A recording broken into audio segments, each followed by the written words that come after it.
Eu sou Alexandre Veronese, doutor em Sociologia e estou aqui com vocês para a quinta e última aula do nosso curso de Sociologia do Direito. O tema desta aula será Justiça e Sociedade. Aqui no estúdio eu estou com as alunas Cássia, Ana Paula e Camila. Obrigado pela participação de vocês. E também não são só elas que podem participar. Eu sempre lembro a vocês que, se tiverem alguma dúvida, comentário, ponderação que queiram encaminhar, é só enviar um e-mail para saberdireito@stf.jus.br. Também é muito importante relembrar que quando você envia uma mensagem para esse e-mail, é necessário que você indique o professor ao qual você está dirigindo essa dúvida, esse comentário, essa ponderação e também qual o curso ao qual você está dirigindo esse comentário. É importante, nessa aula, antes de começar essa aula, que a gente relembre as outras 4 aulas. Em nossa primeira aula, nós tratamos do objeto da sociologia do direito.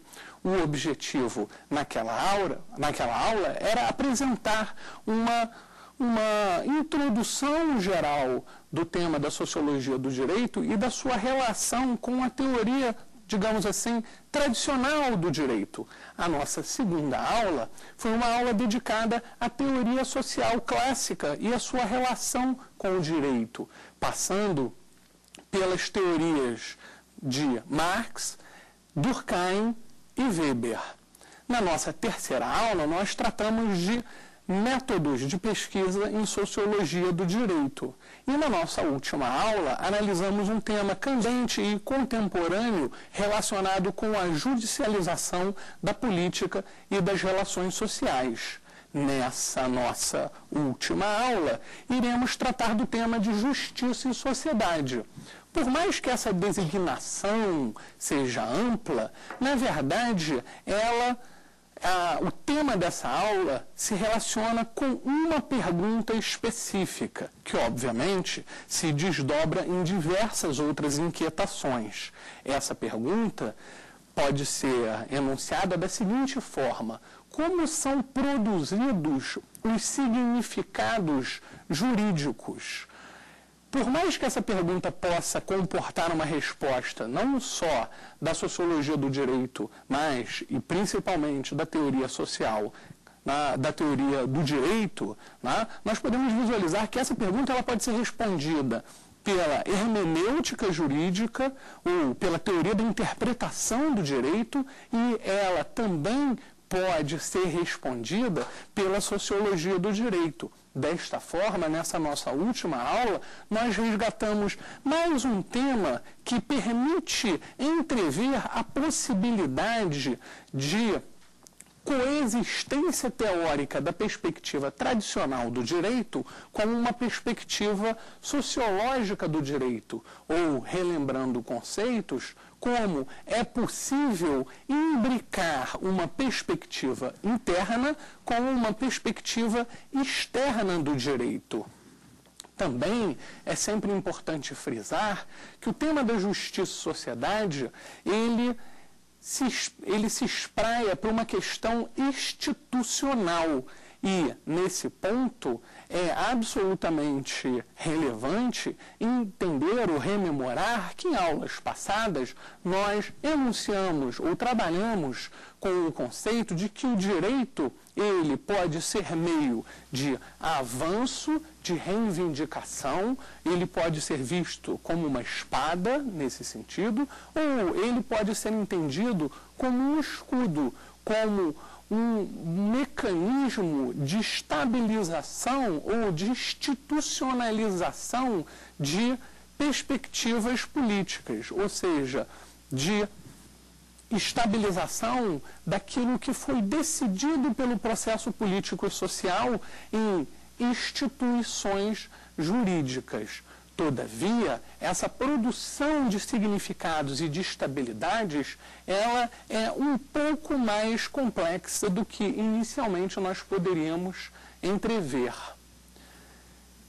Ainda raciocinando com essa chave de mudança, transformação, de institucionalização, por outro lado, e de estabilidade, nós podemos pensar que a resposta da produção dos significados na perspectiva externa, qual seja pela sociologia do direito, depende do modo pelo qual nós entendemos a organização do sistema judiciário em sua relação com o sistema político. E, nessa perspectiva, se torna bastante evidente que o sistema judiciário, ele não tão somente é uma organização normativa, mas ele possui um plano gerencial, administrativo e também, principalmente, possui pessoas e grupos sociais que atuam dentro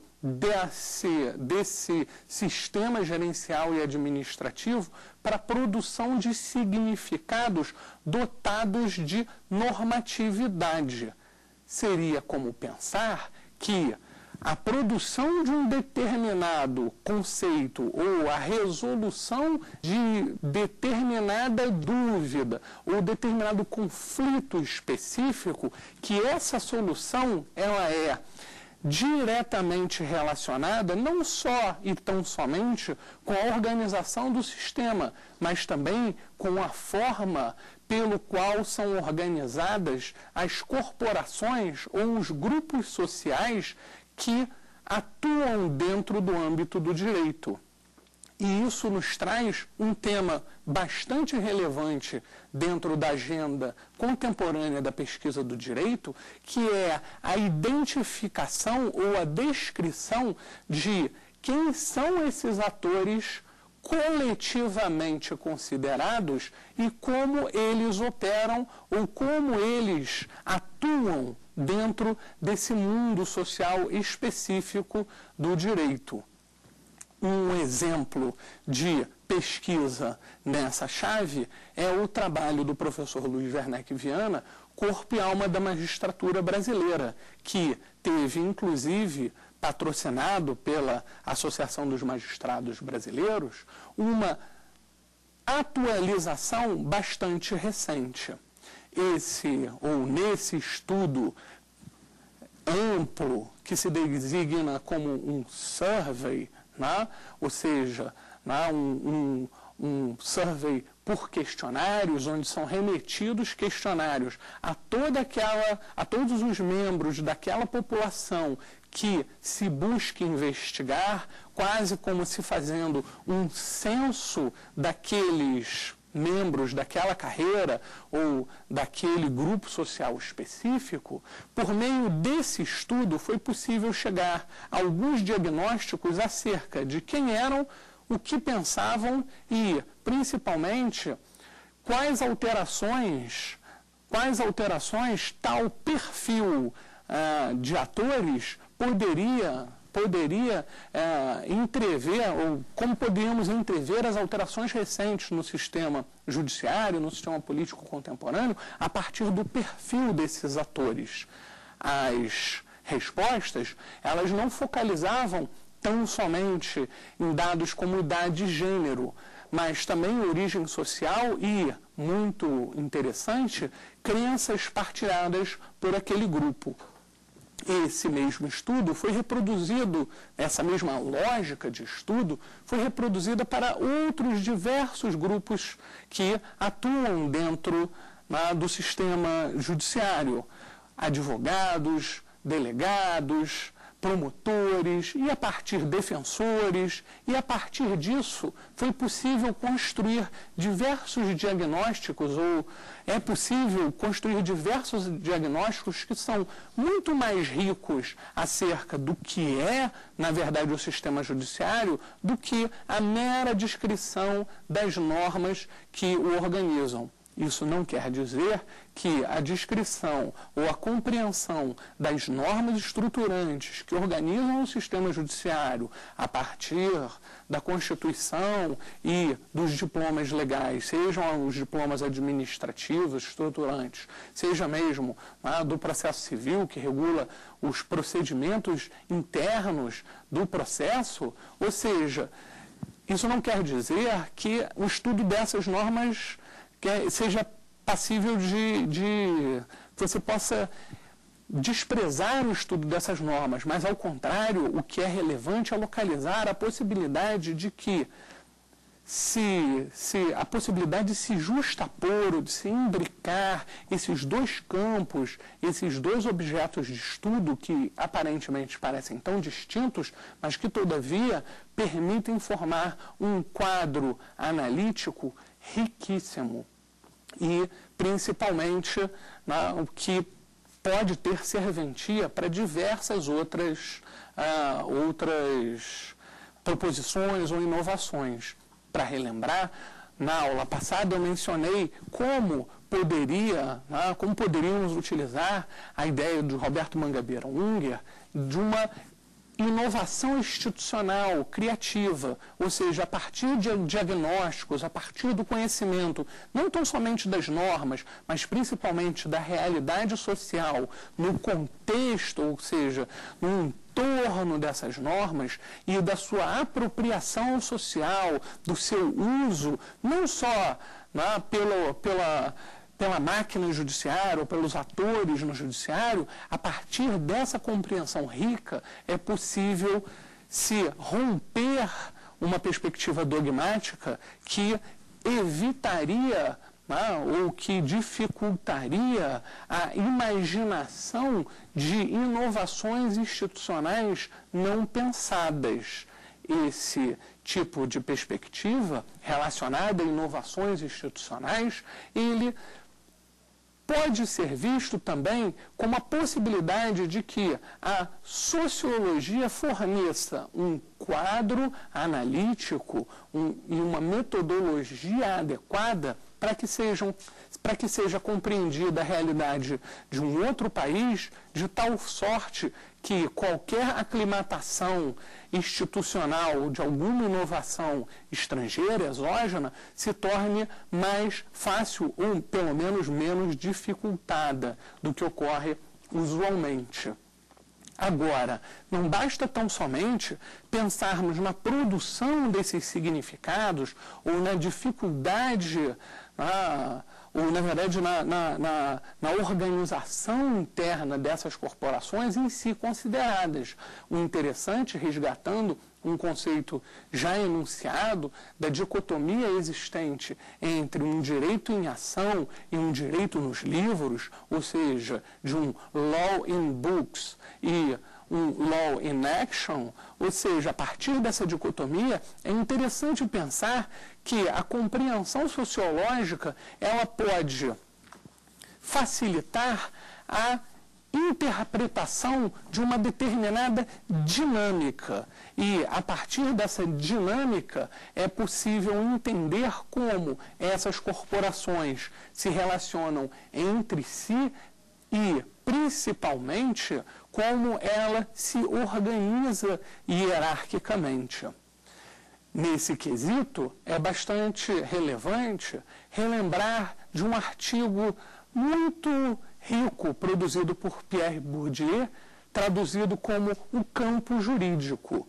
O conceito de campo jurídico é um conceito mais amplo do que o conceito de uma mera corporação ou de um grupo social específico. Ele permite entrever as relações existentes entre o campo jurídico ou um campo em si considerado com outros conjuntos sociais mais amplos, tais como os outros campos. O campo econômico, o campo político, o campo cultural. É óbvio que o conceito de campo, ele envolve uma relação intrínseca, portanto, e envolve também uma relação extrínseca, ou seja, uma relação entre os atores que o compõem de disputa interna e também uma relação de disputa externa, uma relação de trocas entre os atores daquele campo, uma relação de trocas internas e relações de trocas externas, ou seja, como há uma relação entre o campo jurídico e o campo político, por exemplo, e como há uma relação interna entre o campo jurídico em si considerado. O conceito de campo é um conceito bastante relevante para que nós possamos pensar na formação de determinadas hierarquias. A noção de hierarquia não se esgota tão somente no conceito de prestígio social de um determinado ator ou de um determinado grupo em relação aos seus pares. Ou seja, ela não se esgota no conceito de qual, ou na definição de qual par daquele grupo possui mais prestígio. Ela envolve uma dinâmica que é multifacetada e estrutura rupturas parciais. Para exemplificar, é sempre bom pensar que se a gente pudesse definir um determinado grupo social do campo jurídico como mais prestigiado, essa definição, num determinado momento, ela pode variar no tempo e, principalmente, ela pode variar de local para local. Seria como dizer que determinada função dentro do campo jurídico possui mais prestígio e relevância para a definição, por exemplo, de significados jurídicos ao longo do tempo ou na sua variação geográfica. Para continuar o exemplo e tornar isso um pouco mais claro, basta pensar numa alteração bastante recente no sistema judiciário brasileiro. Há pouco tempo atrás, se alguém fosse estudar para um concurso público, muito provavelmente se debruçaria com ênfase, se não quase completa, verdadeiramente exclusiva, na doutrina. Ou seja, a doutrina seria o elemento precípio, se não o único elemento de estudo para um discente que visasse submeter-se a uma aferição num concurso público. Atualmente, isso tem mudado. Se é corrente que a jurisprudência dos tribunais, ou seja, a análise das decisões recentes produzidas pelos tribunais tem sido mais e mais solicitada desses discentes que se submetem a esse tipo de aferições. Com isso, é possível, ou a partir disso, é possível pensar que há um aumento do determinado prestígio de um determinado grupo de atores sociais específicos na produção dos significados jurídicos. Novamente, essa constatação, ela não tão somente se relaciona com uma apreciação valorativa. Isso não quer dizer que isso seja bom ou ruim, melhor ou pior, tão somente que há uma alteração sensível no modo pelo qual são definidos os conceitos jurídicos ou os significados jurídicos no sistema judiciário ou no campo jurídico, melhor dizendo, brasileiro e contemporâneo. Isso tem diferenças evidentes nos diversos outros países do mundo. Se nós pegarmos estudos nos Estados Unidos acerca da magistratura, veremos que a magistratura naquele país ela é basicamente extraída dos quadros da advocacia. mas não tão somente extraída a partir de um concurso público, mas principalmente de advogados que se notabilizaram e que são reconhecidos pelos seus pares e pelo sistema político como notáveis. E, nesse sentido, isso é bastante distinto do quadro onde nós temos, do quadro brasileiro, onde nós temos uma seleção principalmente por concurso. Essa distinção institucional, por exemplo, no caso americano, faz ou tem influência evidente no processo civil daquele país. Mais precisamente, se nós formos pensar isso com mais detalhes, veremos que o magistrado nos Estados Unidos, por ser evidentemente um advogado, isso faz com que ele tenha um determinado viés ou uma visão derivada da sua origem profissional. Ou seja, o magistrado, ele traz com si uma concepção, digamos assim, advocatícia na sua própria atuação, o que mostra, o que evidentemente é uma distinção no caso brasileiro, onde os magistrados, por mais que eventualmente tenham advogados, normalmente se aclimatam ou se socializam enquanto um grupo social diferenciado na sua função da advocacia. Essa compreensão de campo jurídico permite entrever esse tipo de diferença, de distinção.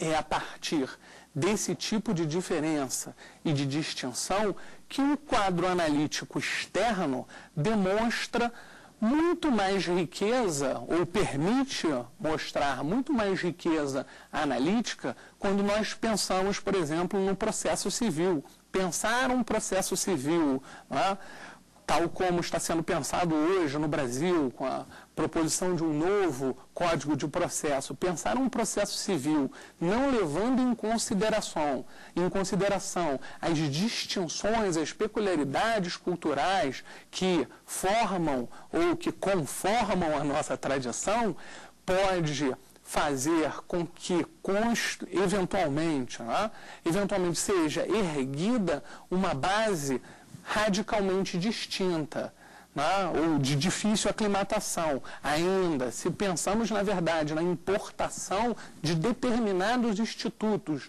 ou de determinadas propostas ou práticas estrangeiras, alienígenas, para serem aclimatadas no nosso sistema institucional e no nosso sistema judiciário, é evidente que conhecer não só a cultura legal ou a cultura jurídica brasileira e também e principalmente a cultura jurídica daquele país e cotejá-la no processo de aclimatação é algo que tornaria mais fácil ou menos dificultado a transposição institucional que se propõe.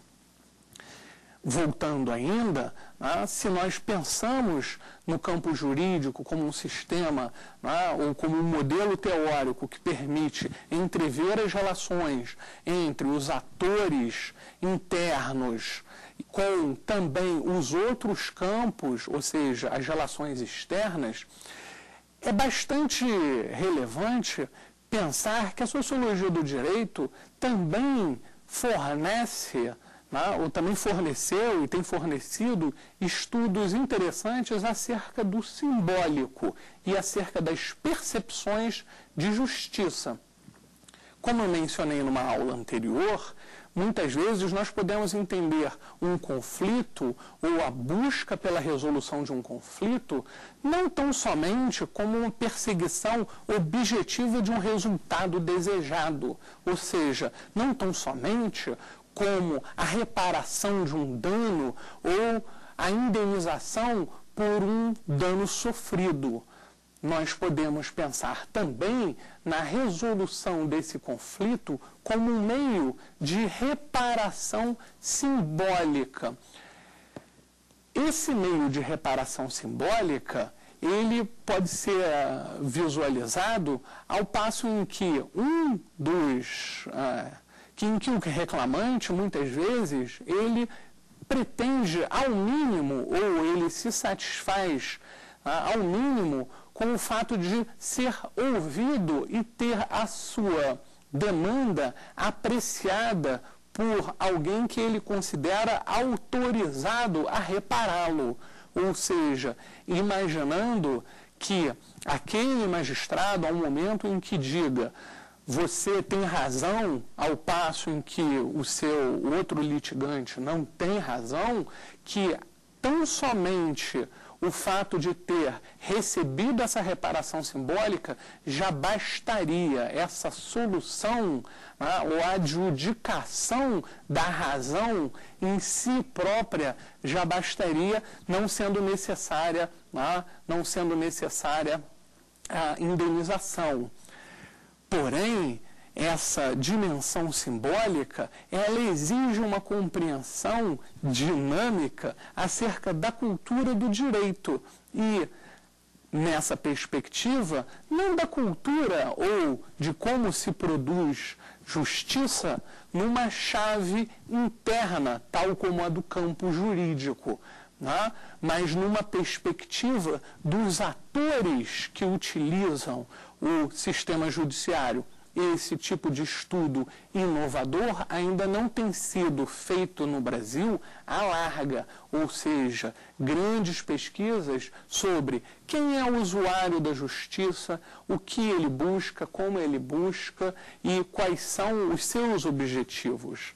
Essa perspectiva ainda não realizada poderia trazer respostas muito interessantes acerca não tão somente do perfil do jurisdicionado, mas principalmente de um perfil simbólico desse jurisdicionado. Quais as suas expectativas, quais os seus anseios.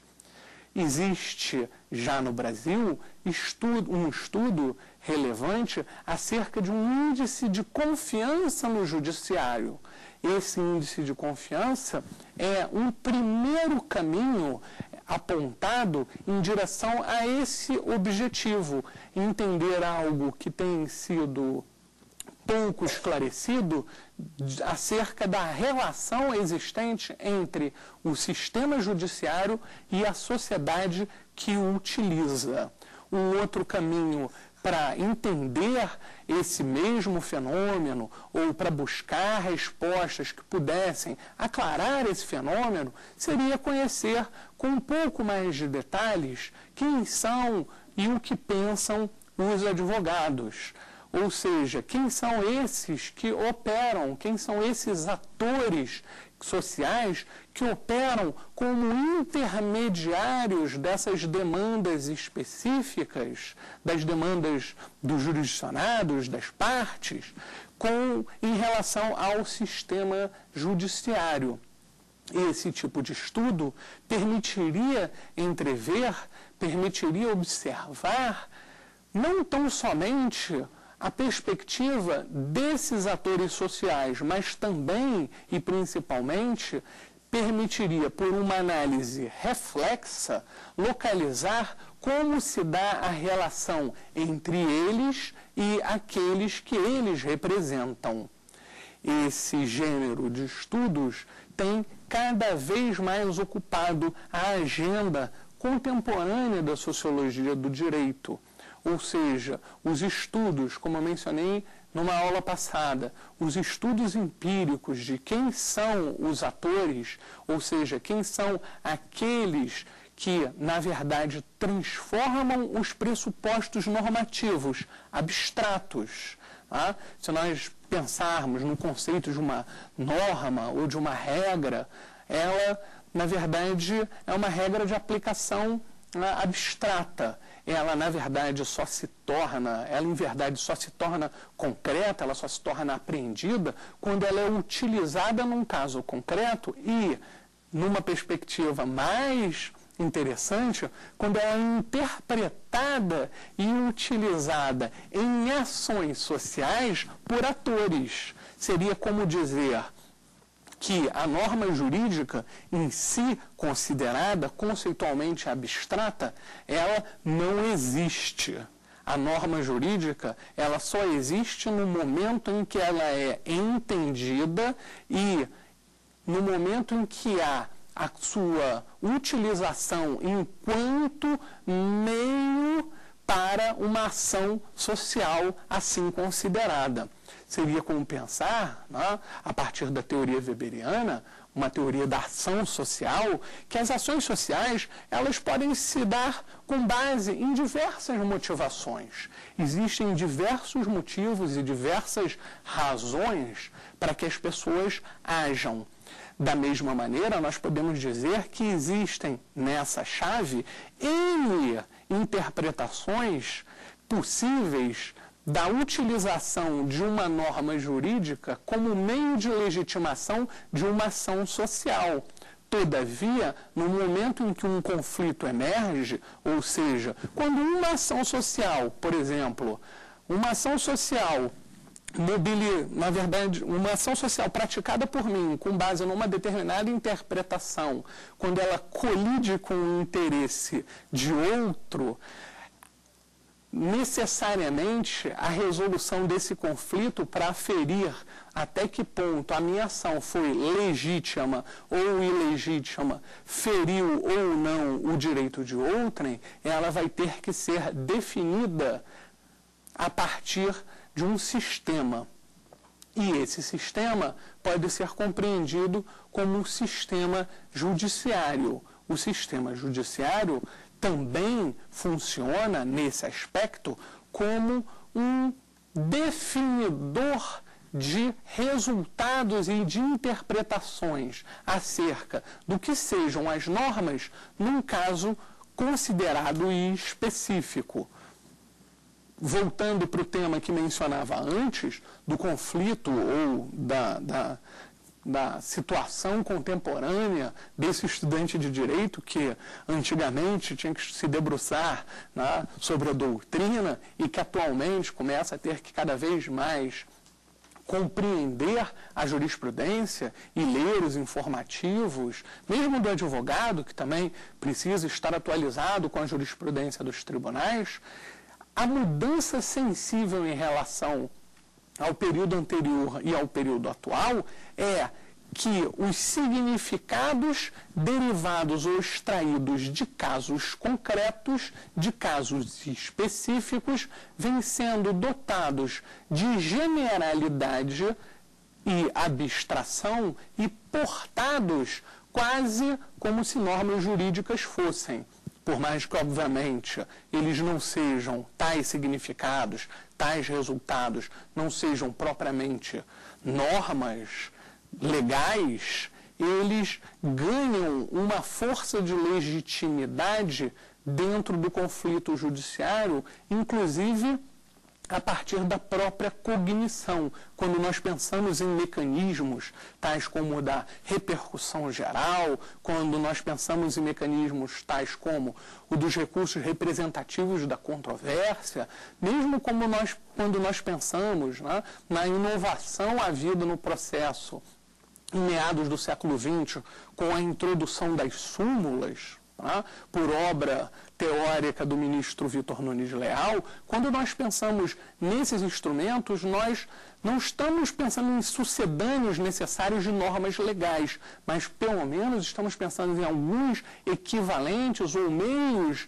de estabilizar interpretações acerca das normas existentes mediadas por significados legitimados pelos tribunais. Seria como considerar que, por mais que reconheçamos que o fundamento decisório continua adstrito à lei, tal como ocorre no nosso paradigma jurídico da tradição romano-germânica, esse paradigma vem incorporando novas maneiras ou novos modos de construir legitimidade.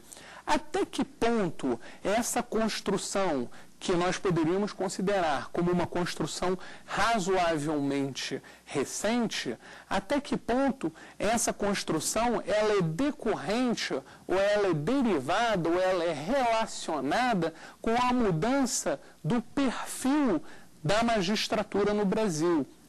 até que ponto ela é relacionada com o perfil, com a alteração, ou com uma eventual alteração do perfil do ensino jurídico no país. Esse é um ponto central, ou seja, são problemas que merecem a agenda de pesquisas da sociologia do direito em busca de respostas.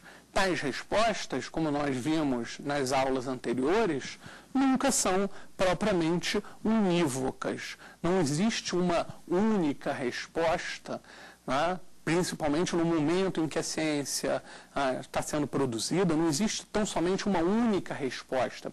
Existem várias possibilidades de resposta e que, a partir do debate entre os cientistas com a análise, a compreensão, a crítica, a reformulação e a reconstrução e principalmente a retificação, a partir desse debate profícuo é possível encontrar não respostas absolutamente e completamente verdadeiras, mas interpretações que sejam mais críveis e mais retificadas ao longo do tempo. Ou seja, voltando para um tema que marcou algumas das aulas desse curso, é a partir do debate que se produz a interpretação científica na sociologia do direito. É como dizer que determinado diagnóstico se tornará melhor ou se tornará mais preciso a partir do momento em que tal diagnóstico tenha sido criticado e recriticado e reanalisado e retificado pelos diversos pesquisadores que debatem o tema. Não é por outro motivo que a prática científica, não só na área da sociologia, mas no mundo científico em geral, e ela deriva ou ela requer que haja a crítica dos pares.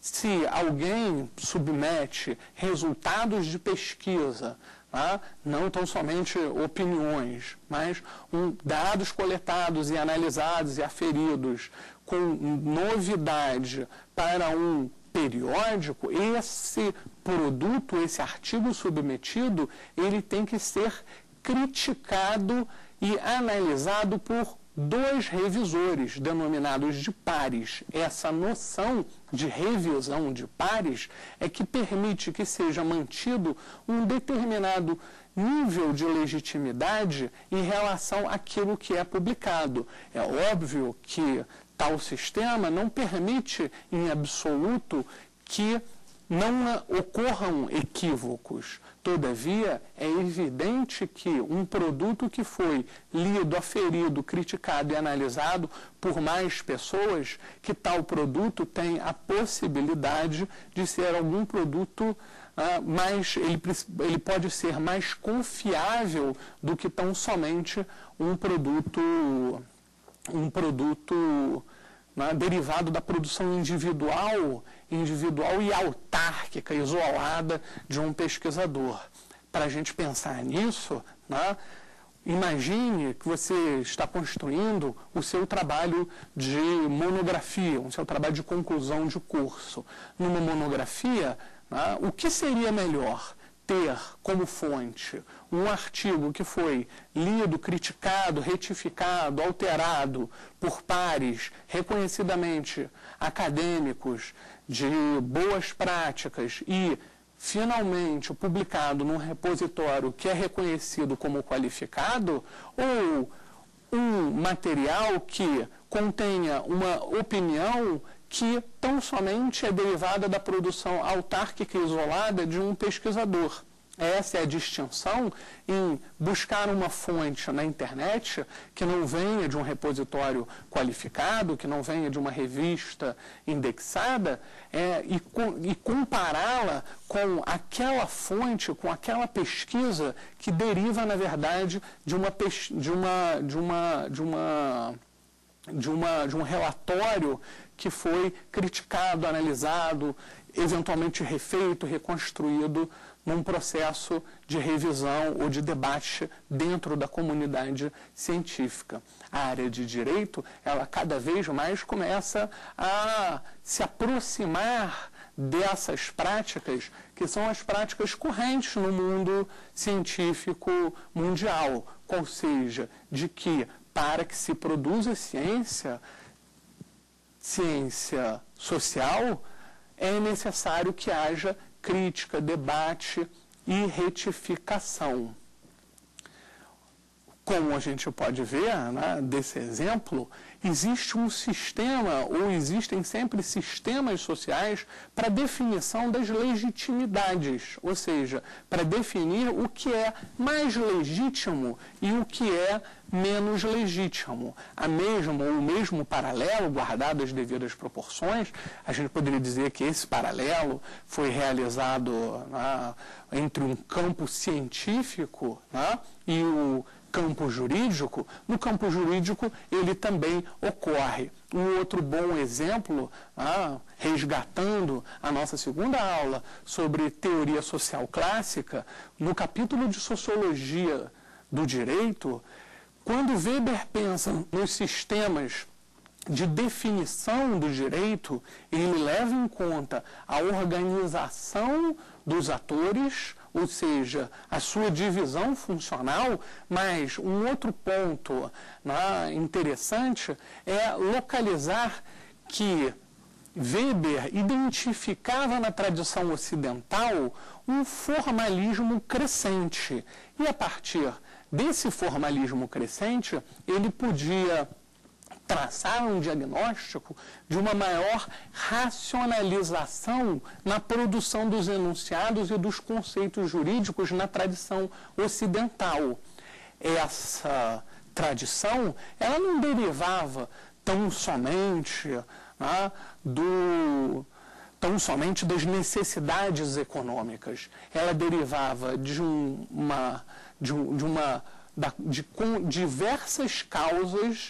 diversas causas existentes nessas sociedades ocidentais, na Europa, tá? Dentre as quais uma é bastante interessante, que é o sistema de definição hierárquica de legitimidades nas interpretações dentro da religião. Se a gente para pensar, o sistema religioso também vai ter uma hierarquia entre os seus pensadores, entre os seus atores, para decidir qual a interpretação mais correta de determinada passagem da Bíblia. Se a gente pensar ainda, caminhando mais, né, a própria noção de concílios e organizações existentes na igreja secular, na igreja católica, essa organização, essa hierarquia ou essa hierocracia, ela, pensando nos atores que fazem parte, ou seja, essa burocracia organizada na produção dos significados, ela tem um papel razoavelmente definidor dentro da racionalização instrumental da própria religião. Ou seja, os seus postulados, eles se tornarão mais coerentes, eles não se tornarão melhores ou piores, mas eles se tornarão sistematicamente mais coerentes o quanto mais eles forem submetidos a uma crítica controlada. A mesma coisa funciona dentro do direito. As interpretações jurídicas, elas precisam ser submetidas constantemente em críticas controladas.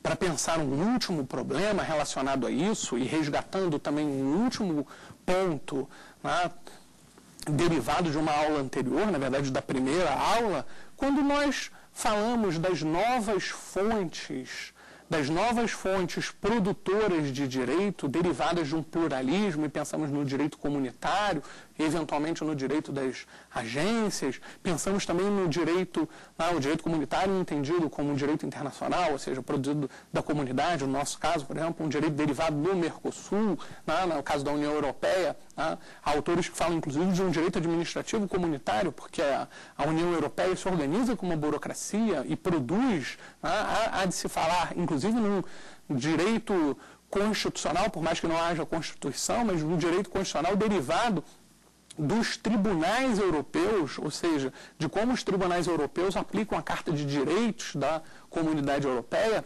Ou seja, se nós pensamos nessas novas fontes produtoras, no direito comunitário como um direito acima do Estado-nação, mas também um direito produzido pelos próprios grupos. Se nós imaginamos que as normas jurídicas, elas não nascem tão somente dos atos legislativos ou dos atos regulamentares produzidos pelo Executivo, pela administração em geral. Né? As normas jurídicas, elas também nascem do acordo entre os indivíduos, ou seja, dos contratos e da autonomia individual. Ora, se nós pensamos nesse problema e nessa chave, podemos imaginar que a resolução extrajudicial dos conflitos, ela acaba submetendo a racionalização, né? Se nós justapomos esse problema, ela pode retirar de um meio, né? De racionalização ou de produção de significados legítimos a partir das hierarquias, um tema muito candente, tal como o direito comercial. Nós podemos pensar, por exemplo, nos contratos internacionais que são resolvidos, cujas cláusulas e conflitos são dirimidos por tribunais que não necessariamente são os tribunais nacionais. E aí, nesse sentido, tais tribunais, ou pelo menos os práticos, eles se organizam, os tribunais, os seus atores, os seus magistrados, painelistas, advogados, eles se organizam num outro sistema de produção, de racionalidade, para além do Estado-nação. Né? Como a gente pode ver, há um universo muito grande de fenômenos novos dentro da sociologia. A sociologia do direito, ela se apresenta como um campo muito mais amplo do que propriamente o estudo de autores. Na verdade, a sociologia do direito, ela precisa ser entendida como uma disciplina científica orientada à compreensão de problemas do mundo social na sua chave jurídica, e não tão somente como um momento de compreensão de teorias produzidas por autores. As teorias autorais, elas são relevantes, mas elas são meios para se pensar e se acessar dados relacionados aos problemas. Caminhando para o final desse nosso último encontro, eu gostaria de perguntar para as nossas alunas aqui na bancada se elas têm alguma dúvida. Vou começar com a Cássia. Gostaria que o senhor explicasse por que a sociologia do direito é importante. Obrigado pela pergunta. É uma boa pergunta para que nós possamos caminhar para o encerramento desse curso.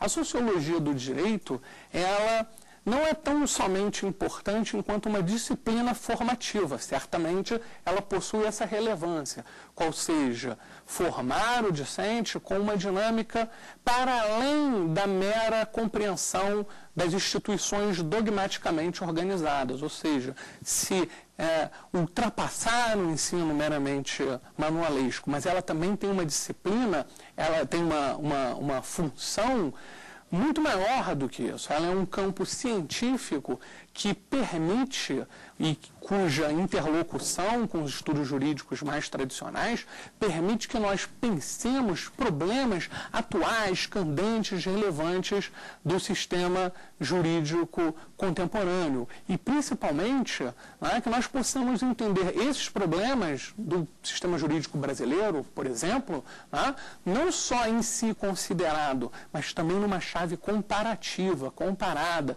com as experiências havidas em outros países. Eu gostaria de continuar essas perguntas, perguntando para a Ana Paula. Você poderia me dar um exemplo de contribuição da sociologia para o direito? Muito bem, é uma boa pergunta.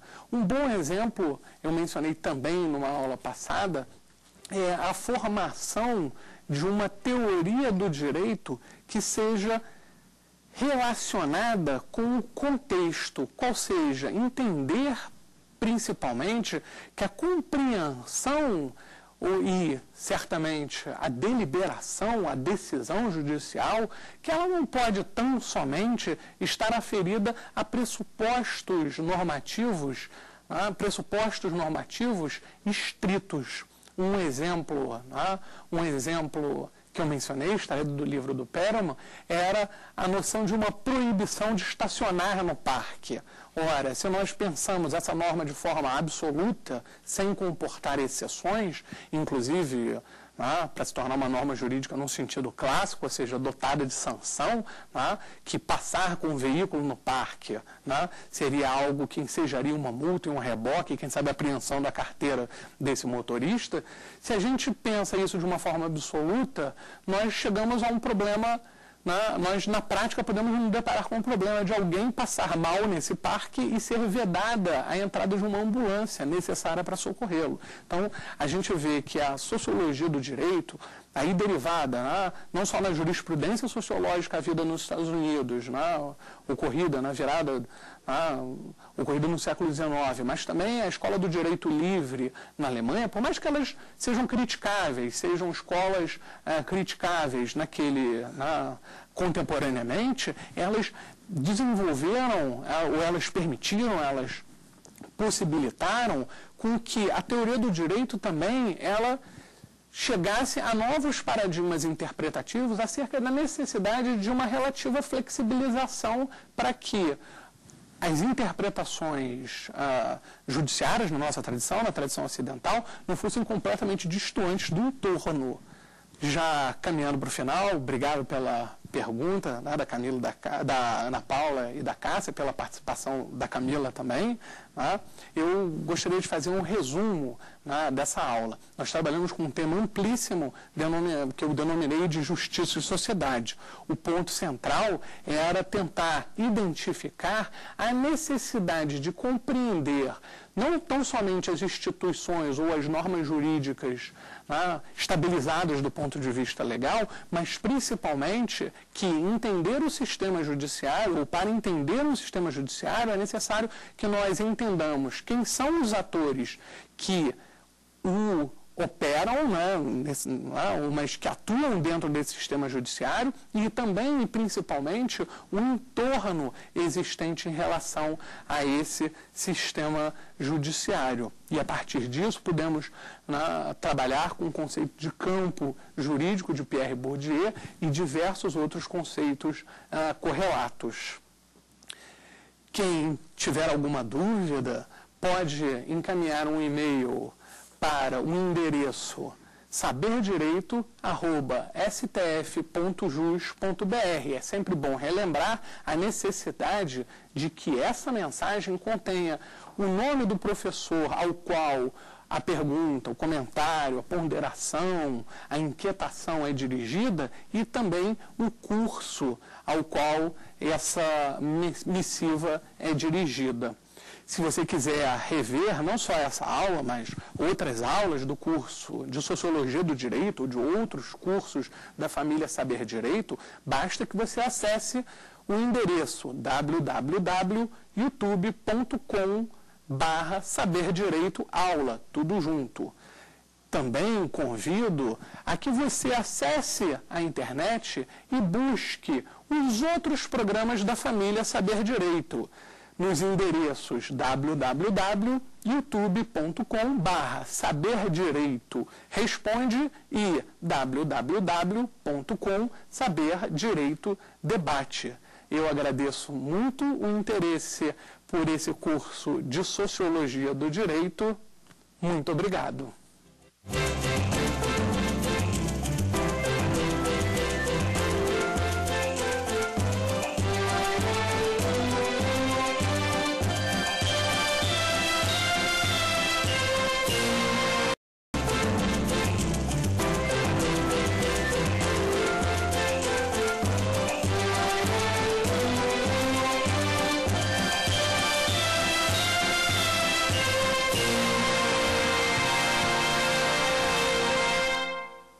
Olá, meu nome é Alexandre Veronese, doutor em Sociologia, e estamos aqui para a quarta aula do curso de Sociologia do Direito.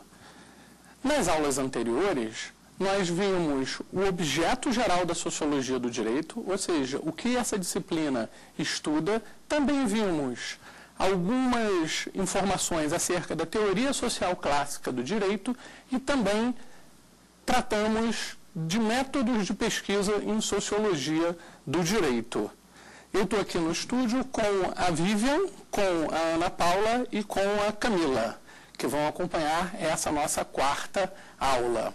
Se você tiver alguma pergunta, comentário, sugestão, ponderação acerca deste curso e também de outros cursos do Saber Direito, você pode mandar um e-mail para saberdireito@stf.jus.br. É sempre bom lembrar que quando enviar essa mensagem, ao enviar essa mensagem, que é bom discriminar o curso e também o professor para o qual você está dirigindo esse comentário, dúvida, ponderação.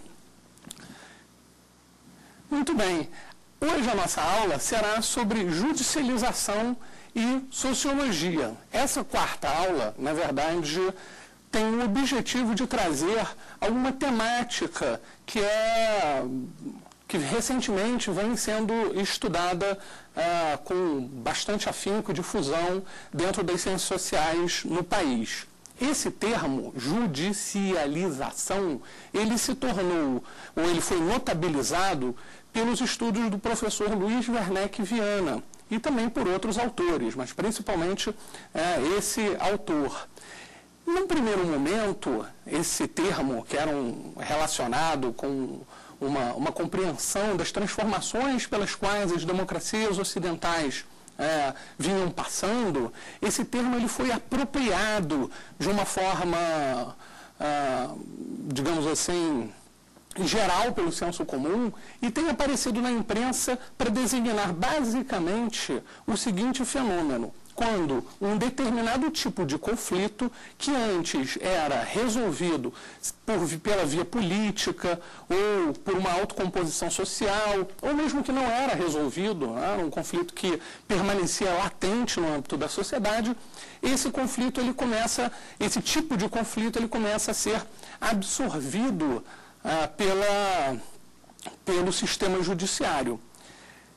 Na verdade, esse tema ele é bastante interessante para que nós possamos pensar as transformações contemporâneas do sistema judiciário no Brasil, que obviamente a sua relação com as transformações sociais havidas na sociedade brasileira.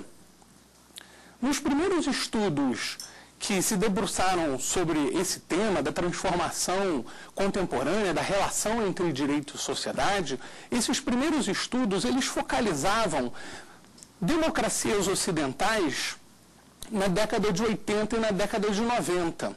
Era um período, digamos assim, era um período marcado por incertezas, pelo tema da globalização, pelo tema da queda do muro de Berlim, pela inclusão de diversas sociedades do antigo regime comunista, do regime do bloco comunista ao mundo ocidental, e como essas transformações elas repercutiam não só naquelas sociedades, digamos assim, em transformação, mas também nas democracias ocidentais avançadas. Naqueles anos 80, 90, o que se via, na verdade, era uma certa desconfiança ou uma certa paralisia ou uma certa dificuldade do modelo de Estado, digamos assim, de bem-estar social, de conseguir prover desenvolvimento econômico ou de prover direitos para os cidadãos.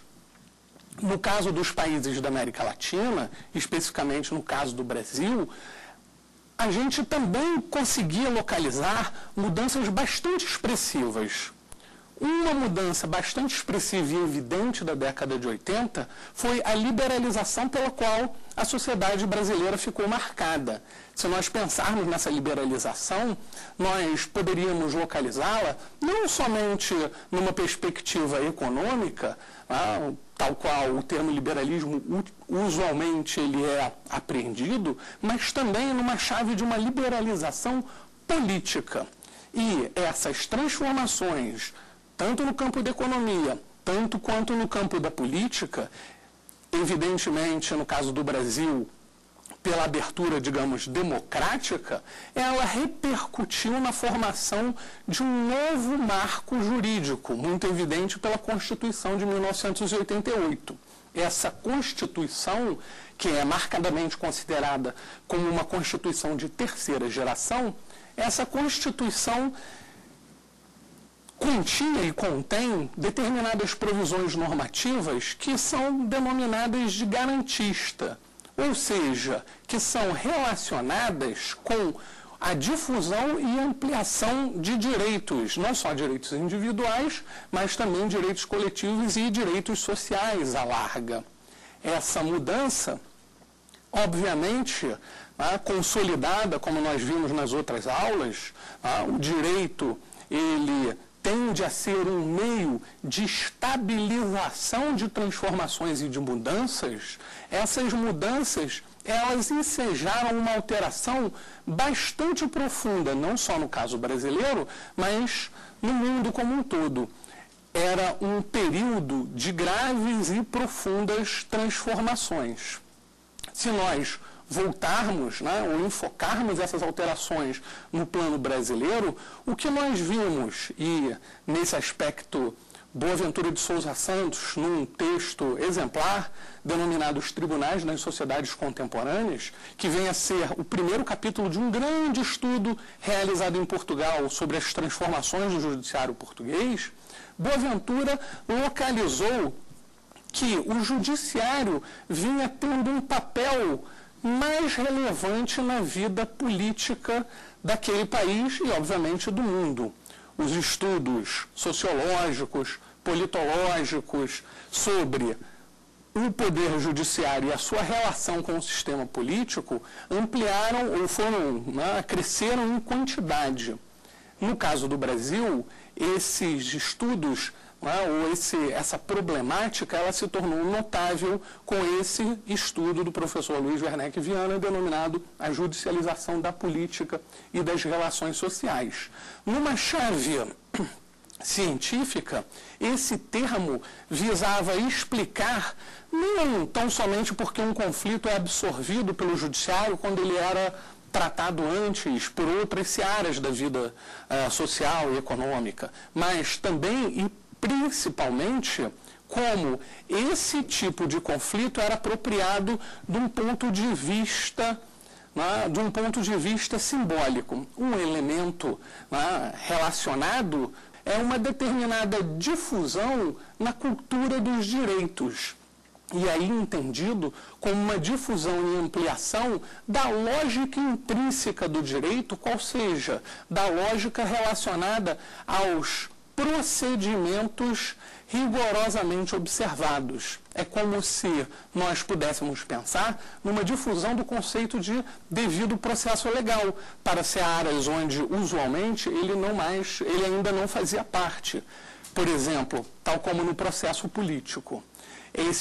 Essa dinâmica, ela tinha algumas explicações, e esse é o ponto-chave desse conceito de judicialização da política. Ou seja, o que ou de onde esse conceito, ou de onde, na verdade, a judicialização emergia. Ela emergia por exatamente qual variável, qual era a variável mais relevante para que ocorresse uma judicialização, esse fenômeno, e houvesse um empoderamento do poder judiciário. Para pensar nesses problemas, é interessante também localizar as críticas que foram dirigidas a esse conceito e, principalmente, as formulações alternativas a ele. Existem dois conjuntos de críticas que eu julgo relevante. A primeira, ela é trazida por dois autores denominados Andrei Koerner e Débora Alves Maciel, e a outra trazida também por uma autora, colega, Tami Progrebinski. Esses autores, eles não inviabilizam, eles não desmontam a pressuposição inicial de que o Poder Judiciário, após esse período de graves transformações, que o Poder Judiciário assumiu um certo protagonismo, ou pelo menos uma importância maior na esfera pública ou na vida social e política. Todavia, eles criticam alguns pressupostos e algumas definições desse conceito. Antes de passar às críticas, eu acho bastante interessante que a gente pense num bom exemplo, né, prático para pensar um conceito como o de judicialização. Um bom exemplo, na verdade, nós podemos pensar em vários casos específicos desse gênero, mas no caso do Brasil, nós temos dois exemplos bastante interessantes. Um é da possibilidade dada, né, ou do reconhecimento jurídico à possibilidade do aborto legal de feto anencéfalo, e a outra é a possibilidade da união estável de casais homossexuais. Esses temas foram temas que passaram à larga do debate político-legislativo, ou seja, por mais que existissem proposições de lei, ou eventualmente até, né, de outros dispositivos normativos, tal como uma proposta de emenda constitucional, esses assuntos acabaram sendo decididos e solidificados não pela ação legislativa ordinária, mas sim por uma reinterpretação de pressupostos normativos pré-existentes, seja na Constituição, seja na legislação ordinária cotejada ao texto constitucional. Alguns autores vão indicar que esse tipo de ação ele denotaria uma atuação do judiciário como legislador, né? Ou seja, há um texto bastante relevante de um autor chamado Mauro Capelletti, falecido, né? Conhecido, notabilizado por um pequeno texto denominado Acesso à Justiça, traduzido pela ministra Ellen Grace.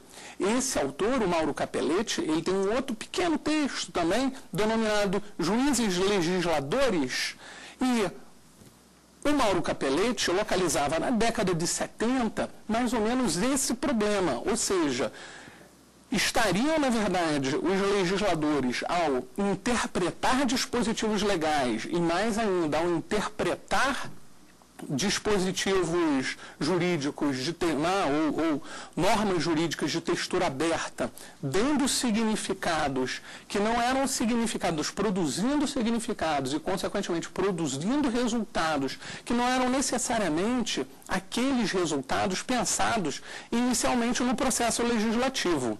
Essa temática ou essa questão, ela se torna bastante evidente a partir do conceito de judicialização, ou seja, da ocupação de um determinado espaço no sistema político pelo poder judiciário que antes era ocupado pelo poder legislativo. Se a gente pensa no caso da união estável e em outros diversos casos notáveis, em outras atuações, não só da Corte Constitucional propriamente, mas mesmo de outras jurisdições do sistema judiciário brasileiro, nós vemos que há realmente determinados momentos nos quais o sistema político busca ou se evade, de produzir determinados resultados, seja porque o custo político da produção desses resultados seria muito grave, ou seja porque haveria uma incapacidade de processamento por conta das prioridades internas do sistema político, enfim, ou do jogo político, e a agenda de direitos ela acaba sendo produzida ou avançada por ação judicial. Na origem do conceito de judicialização, ou a gente poderia dizer que um conceito pretérito ao conceito de judicialização seria o conceito de ativismo judicial. Contudo, esse conceito de ativismo judicial ele seria mais amplo ainda, e ele visaria exatamente tornar em evidente ou demonstrar ou colocar em xeque uma concepção clássica da organização ou da visão do sistema político acerca do sistema judiciário, que os magistrados seriam, na verdade, atores políticos passivos, ou seja, eles não teriam a possibilidade de agir, né, ou de colocar em marcha um processo de alteração do marco jurídico num sentido amplo de motu própria, ou seja, eles agiriam sempre de ofício. E a ação, nesse sentido, seria movimentada pelas partes. E essas partes poderiam ser entendidas não só como o Ministério Público, associações, ou seja, uma cultura jurídica cívica que buscasse a interlocução com o judiciário, buscasse a ação judicial como um meio de avançar uma luta política em relação aos direitos. Essa temática ou essa menção eu coloco exatamente de forma introdutória a crítica feita por Andrei Koerler e pela Débora Maciel. Nesse texto, esses dois autores fizeram uma resenha do trabalho do professor Luiz Werneck Viana e colocam uma crítica bastante relevante, que é de que o conceito de judicialização da política, ele seria um conceito com pouca precisão.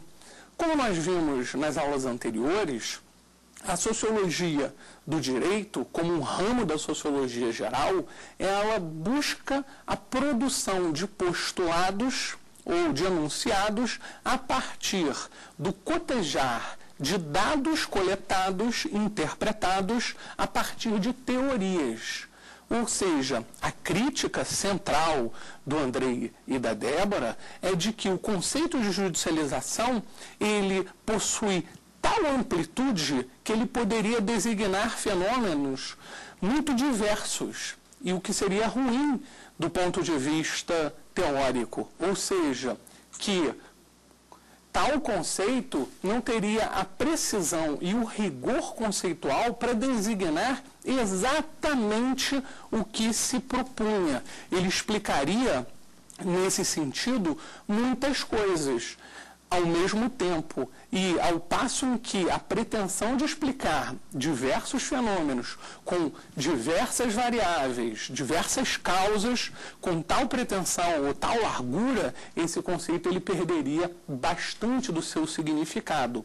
O conceito alternativo que é trazido por esses autores, na verdade derivado da obra de Michael McCann, um pesquisador norte-americano que estudou a evolução, a luta pelos direitos civis nos Estados Unidos, o conceito alternativo seria de mobilização jurídica ou de mobilização legal. E aí, nesse sentido, se entenderia, a partir do conceito de mobilização jurídica, que a ação direcionada aos tribunais, ela é tão somente uma parte das diversas ações políticas que marcam as alterações no sistema, ou que marcam uma agenda, uma luta ampla em busca de alterações no sistema político e social. E nesse aspecto, a luta pelos direitos civis nos Estados Unidos, ela é bastante exemplar. Ou seja, não bastaria tão somente entender a luta pelos direitos civis a partir da sua dimensão judiciária, ou seja, a compreensão de uma utilização do direito e dos tribunais na luta política seria derivada ou relacionada com uma mobilização cívica. E, nesse aspecto, a mobilização legal e a mobilização jurídica, ela não teria necessariamente o objetivo de resolver o dilema político por meio do sistema judiciário, mas utilizar o sistema judiciário como mais uma seara, mais um meio de pressão em relação à agenda que se propõe avançar. Ainda, esses autores indicam um elemento bastante relevante, qual seja, de que a própria divisão entre direito e política se torna um pouco mais nublada, ou seja, entendendo a partir do conceito de mobilização que o direito é uma parte, né, e nesse aspecto o sistema judiciário é uma parte relevante do sistema político, a partir disso é possível compreender não só o sistema judiciário como um sistema de trava do sistema das discussões ou dos debates políticos, mas também e principalmente do sistema judiciário como parte de uma grande máquina, uma parte de uma engrenagem de uma grande máquina política destinada à produção de determinados resultados. Um outro ponto relevante nesse debate acerca do conceito de judicialização trazido pela sociologia do direito contemporâneo em relação ao Brasil é a crítica feita por Tammy Progrebinski. Essa autora realizou um grande levantamento de ADPFs, ADCs e ADINs e, a partir desse grande levantamento, ou seja, a partir de dados coletados, ela consegue visualizar que aquela causa inicial que foi aclimatada ao debate brasileiro, derivada da discussão ocorrida nas democracias ocidentais, especificamente nos Estados Unidos e na Europa, que essa causa primária para a ocorrência da judicialização, que ela seria criticável. Que causa era essa? Seria a paralisia ou a queda da relevância no sistema de representação ou no sistema político ou no funcionamento do sistema legislativo.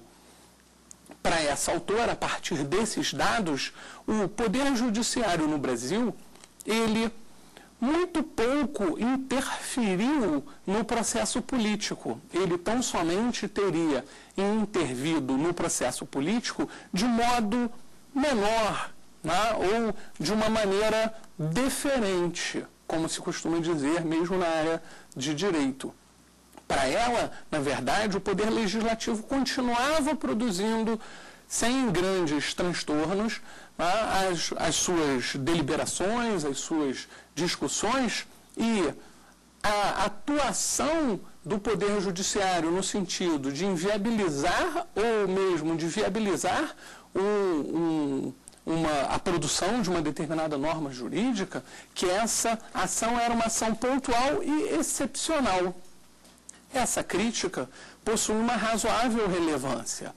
Ou seja, não é porque o aumento da importância, ou seja, não é porque há um acréscimo da relevância do Poder Judiciário num período pós-88 no Brasil, que é conjugado com uma liberalização econômica e conjugado com o fenômeno da liberalização política e social, que necessariamente precisamos entender tal fenômeno como derivado diretamente ou como um movimento de afastamento necessário direto da política. Nesse aspecto, o trabalho de Tammy, ele se junta à crítica, ou ele se junta à perspectiva de Andrei e de Débora, no sentido de que o aumento da relevância do direito no panorama contemporâneo não necessariamente significa um esvaziamento da política. Ou seja, ele não significa que o mundo político esteja perdendo relevância, esteja perdendo importância. Até agora, eu só comentei com vocês algo que caminhava em relação à política, ou seja, essa relação entre direito e política. Todavia, resgatando o que eu já mencionei acerca do trabalho de Boaventura, o conceito de judicialização pode e tem sido utilizado para identificar diversas outras ações ou diversas outras intervenções na vida social. Um exemplo evidente é a judicialização das relações sociais. a partir desse conceito de judicialização das relações sociais, é possível apreender principalmente a difusão de uma cultura de direitos. Essa cultura de direitos não necessariamente precisa ser visualizada como derivada de um movimento cívico reivindicativo. Ela pode ser visualizada também em processos reivindicativos que são difusos, ou seja, não tem necessariamente amparo numa associação ou num grupo de pressão específico. Ela se apresenta de uma forma ampla pela sociedade. Isso não quer dizer que as associações não tenham um papel relevante no mundo contemporâneo social e político brasileiro. Ao contrário, é certo que, após 1988, houve uma expansão da organização cidadã no país. Todavia, localizar o conceito de judicialização das relações sociais como um meio explicativo de entender o aumento da pressão no sistema judiciário por demandas individuais e coletivas é um caminho razoável. Basta a gente pensar na quantidade ou na ampla gama de demandas que não chegavam ao Poder Judiciário e que começaram a desaguar de forma consistente e evidente, após 88, relacionadas com direitos do consumidor. Ou seja, é evidente que há uma alteração no modo pelo qual as pessoas reagem, né, como elas reagem à frustração de uma determinada das suas expectativas enquanto consumidores, enfim, enquanto agentes econômicos. Esse fenômeno ele consegue ser evidentemente diagnosticado pelo conceito de judicialização das relações sociais. Resgatando também o que eu mencionei na aula passada, não é tão somente a partir de uma análise quantitativa, qual seja, a partir do aumento expressivo, do acréscimo de ações judiciais ajuizadas por consumidores, que se pode depreender ou apreender um fenômeno tal como o da judicialização das relações sociais. Também os dados qualitativos e os estudos qualitativos, eles conseguem mostrar que há realmente uma perseguição por parte desses consumidores de uma reparação, além da reparação pecuniária, uma reparação que nós poderíamos designar como uma reparação simbólica. Não tão somente a busca de uma indenização por um dano sofrido, não é tão somente a busca por uma indenização por um prejuízo havido, mas também a busca ou a perseguição de um resultado que tenha um caráter catártico, ou seja, que faça com que esse consumidor se sinta reparado do ponto de vista simbólico. E como isso ocorre, né, nesses estudos?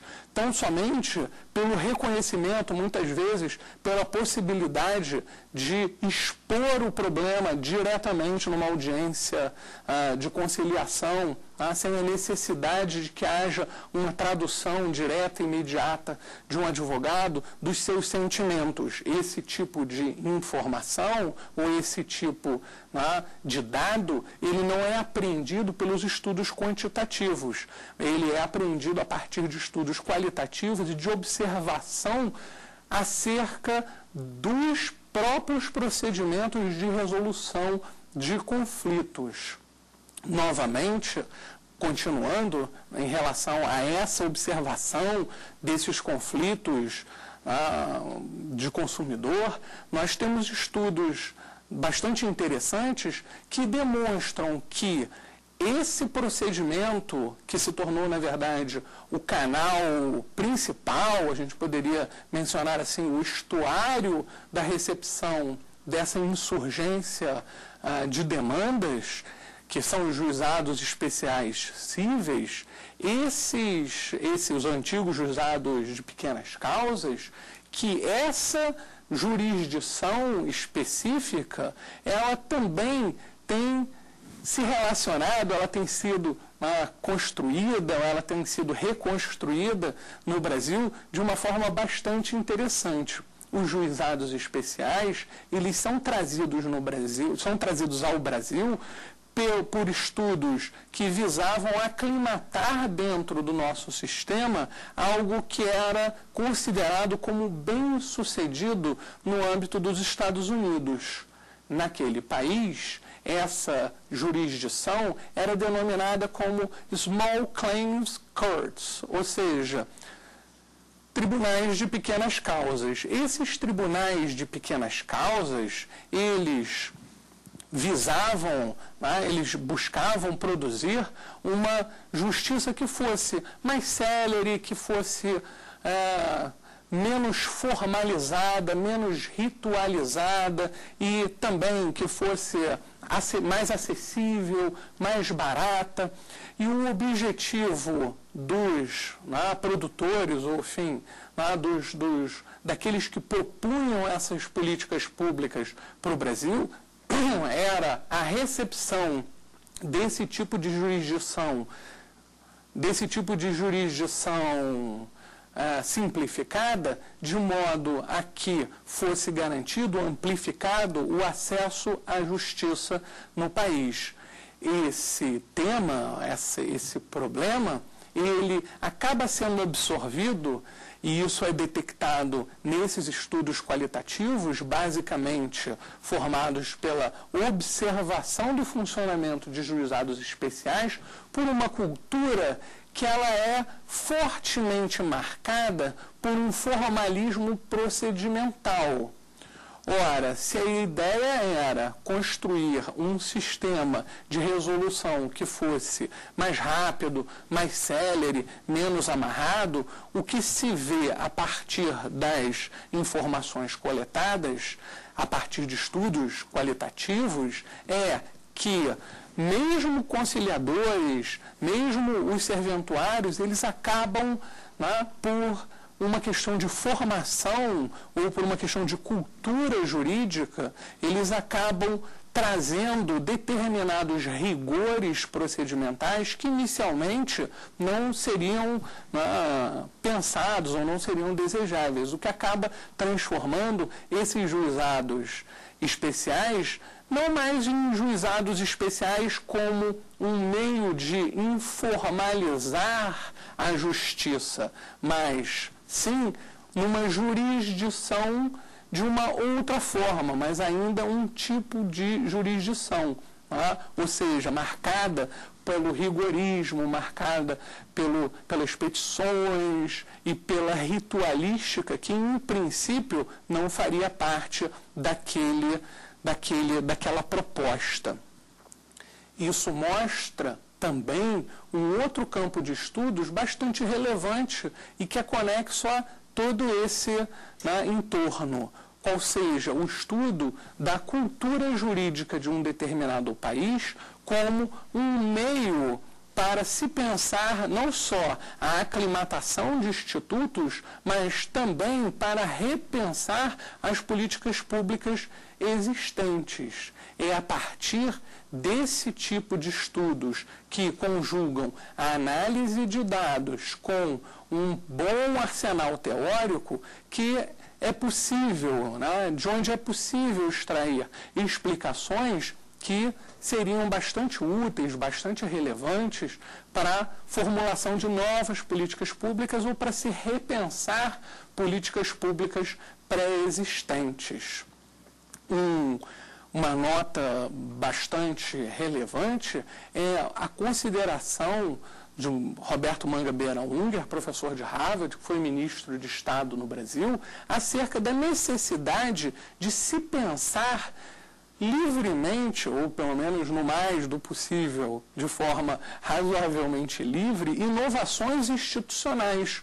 Uma dificuldade muito grande em relação aos estudos jurídicos clássicos é que o dogmatismo que marca a nossa educação nas faculdades de direito acaba fazendo com que nós naturalizemos determinadas instituições e não consigamos enxergar além delas, ou seja, alternativas institucionais que talvez pudessem ser pensadas, sequer conseguem emergir de uma cultura jurídica que é fechada e naturalizada em seus pressupostos dogmáticos. Nesse aspecto, Roberto Mangabeira Unger propõe que avancemos para pensar políticas públicas para além da inovação institucional, sem que nos atenhamos necessariamente aos rigores do que já conhecemos. É óbvio que para fazer um estudo ou para propor algo, alguma inovação institucional que tenha tal calibre de imaginação criativa, é óbvio que é necessário que haja coleta de informações e que haja também o tratamento analítico a essas informações que seja feito de uma forma controlada, científica e estruturada. É nesse aspecto que esse debate teórico da judicialização e das alterações contemporâneas havidas no Brasil, que ele se relaciona não só com a sociologia do direito e demonstra ainda mais a conexão com aquilo que eu mencionei para vocês nas primeiras aulas, qual seja da necessidade de se conjugar nos estudos contemporâneos a perspectiva interna e a perspectiva externa do direito.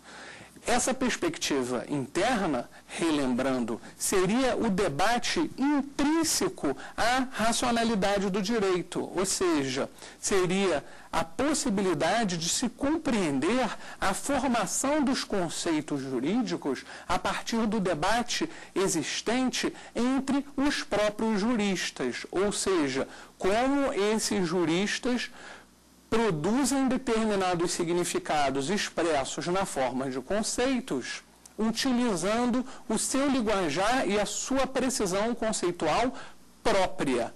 No caso da perspectiva externa do direito, isso é visualizável, né? Ou a perspectiva externa do direito, ela visualiza, né, a compreensão do fenômeno jurídico a partir de fora para dentro, ou seja, utilizando pressupostos compreensivos ou utilizando metodologias e rigores científicos que são próprios a ciências não relacionadas, ou não à teoria do direito, mas sim a ciências externas ao direito, a sociologia, a antropologia ou a economia.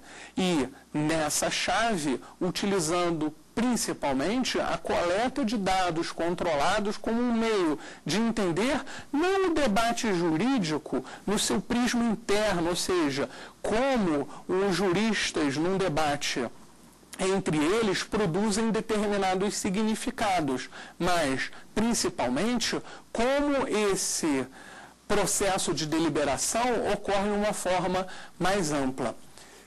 Voltando para exemplificar essa imagem, né, ou essa relação existente entre a perspectiva interna e a perspectiva externa, a gente pode fazer remissão à obra do Bruno Latour. Eu mencionei para vocês, numa aula passada, que o trabalho do Bruno Latour relacionado ao direito foi uma etnografia do Conselho de Estado francês, pelo qual esse autor pôde entender como aquele órgão funcionava não na perspectiva da definição específica de um determinado conceito, tal como responsabilidade da administração, mas principalmente como aquele colegiado funcionava enquanto um organismo político. Ora, conjugando as duas perspectivas, é possível produzir um quadro analítico, um quadro compreensivo do fenômeno que seja bem mais rico e bem mais interessante do que tão somente a perspectiva externa, puramente considerada, ou a perspectiva puramente interna, né, do direito. O fenômeno jurídico ele ganha nesse sentido a partir, né, da tentativa de se conjugar, da tentativa bem sucedida de se conjugar esses dois pontos de vista, ele ganha uma expressividade bem mais, né, colorida, bem mais, né, detalhada. E nesse aspecto pode ter serventia para diversos outros estudos, enfim, diversas outras utilizações. Muito bem, e em relação a esse conceito de judicialização, é importante sempre pensar que esse conceito foi relacionado também com um conceito de juridificação. Esse conceito de juridificação, ele nos remete, ou ele nos lembra o conceito de consolidação, das instituições jurídicas que eu mencionava para vocês em aulas anteriores. Se a gente pensa, na verdade, as mudanças sociais, ou seja, se a gente pensa que a sociologia, à larga, é uma ciência dedicada ao estudo, né, das sociedades, e que o mote principal construtivo da sociologia foi, né, as origens, né, dessa ciência, que ela está relacionada com a tentativa de construir um diagnóstico, né, a compreensão, né, das transformações havidas nas sociedades europeias no século XIX. Ora, se a gente tem esse prisma, essa perspectiva, é evidente que o direito desenvolve uma função de estabilização ou de institucionalização das transformações existentes.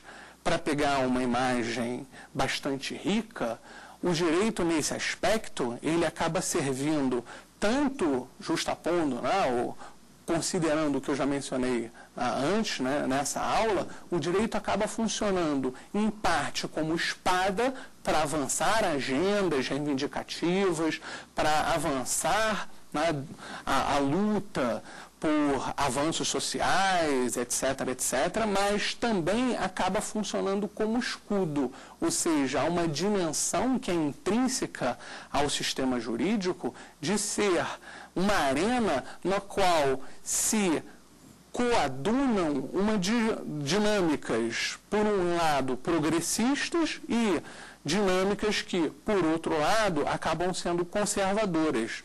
E note, essa designação de progressista e conservador não necessariamente tem uma pecha pejorativa, né? Essa designação, ela tão somente retrata o fato de que, por mais que o direito tenha, né, ele seja modificado intrinsecamente ou extrinsecamente, ou seja, por dentro, pelas interpretações novas que são dadas pelos seus atores nos processos de construção de significados e extrinsecamente, ou seja, por fora, pelas alterações que são demandadas ou são deliberadas pelo sistema político, apesar do direito também encontrar-se em constante modificação, ele também é marcado por uma perspectiva de estabilização, ou seja, de institucionalização dos pontos de vista ou da estabilização das normas e dos significados normativos pré-existentes. A partir dessa estabilização ou dessa institucionalização, é possível perceber novamente a existência de dois tipos de direito que podem ser compreendidos. Um direito, o primeiro, é um direito em ação, é o direito ao momento da sua produção, é o direito em constante mutação. E o outro é um direito consolidado, é um direito rotinizado, ou algo que os americanos mencionariam, um direito nos livros. Se a gente pensa, né, a literatura jurídica, tal como se estuda nas faculdades, essa literatura jurídica, ela consolida determinadas premissas que são não necessariamente as mesmas premissas que vão ser encontradas no direito que está sendo produzido ao momento em que ele está sendo produzido. Não é por acaso que todo estudante de direito fica razoavelmente frustrado, porque as edições dos livros jurídicos se atualizam com grande celeridade, porque há uma dinâmica de alteração do direito, que normalmente não é percebida, que evidentemente faz com que esse direito consolidado, ou seja, esse direito nos livros, mesmo nas normas, nas leis, com que ele, hoje, nesse momento, que ele esteja sendo alterado constantemente. Então, nessa chave, o conceito de judicialização, ele, para além de ser um conceito explicativo de um determinado fenômeno específico, qual seja o que é criticado por Tami, um conceito relacionado com o aumento da relevância, da importância do Poder Judiciário em detrimento do Poder Legislativo, ele, na verdade, é um conceito que permite entender como as transformações contemporâneas incluíram o Poder Judiciário como uma peça, se não central, relevante do sistema político, de uma relevância que, pelo menos num momento pretérito, num momento anterior, ele tinha uma relevância que tinha sido razoavelmente nublada. Já no caminho de finalizar essa nossa quarta aula do curso de Sociologia do Direito, eu gostaria de perguntar às alunas aqui presentes se tem alguma dúvida. Vivian, você tem alguma dúvida? Eu queria saber qual que é a utilidade da Sociologia do Direito para os juristas. Muito bem, é uma boa pergunta. Como eu mencionei nas aulas passadas, a Sociologia do Direito, ela é uma disciplina derivada, é um ramo da sociologia geral que serve serventia a conhecer um aspecto específico do mundo social, ou seja, do fenômeno normativo, do mundo social, todavia nesse aspecto normativo. Se nós queremos pensar futuros ou instituições possíveis, instituições imaginadas e, quem sabe, instituições impensadas, é evidente que conhecer a realidade da melhor forma possível, da forma mais controlada, cientificamente mais evidente, que isso é um elemento muito relevante para o jurista. E não só ainda, nós podemos pensar também que a própria prática jurídica, ela muito poderá ou muito pode se nutrir de uma perspectiva científica. O próprio imbricar da teoria do direito com a teoria sociológica especificamente dedicada à compreensão do fenômeno jurídico pode muito auxiliar a que os pesquisadores na área de direito e os estudantes possam compreender melhor o fenômeno jurídico normativo do que é feito hoje. A Camila também tem alguma pergunta? Tenho. Olá. Professor, sociologia cai em concurso? Bem, é uma boa pergunta. Na verdade, recentemente o Conselho Nacional de Justiça editou uma resolução incluindo não só a sociologia do direito, mas outras disciplinas, teoria do direito, hermenêutica, como disciplinas de conhecimentos gerais que devem ser aferidas nas provas para a magistratura. Essa não é uma tendência tão somente do Brasil, é uma tendência, digamos assim, mais ampla. Na França, os conhecimentos gerais são importantes, uma parte importantíssima da seleção para diversos concursos públicos, especificamente para o concurso de acesso à Escola Nacional da Magistratura Francesa. Muito obrigado pelas perguntas. Bem, nessa aula nós tratamos do conceito de judicialização e a sua relação com a sociologia.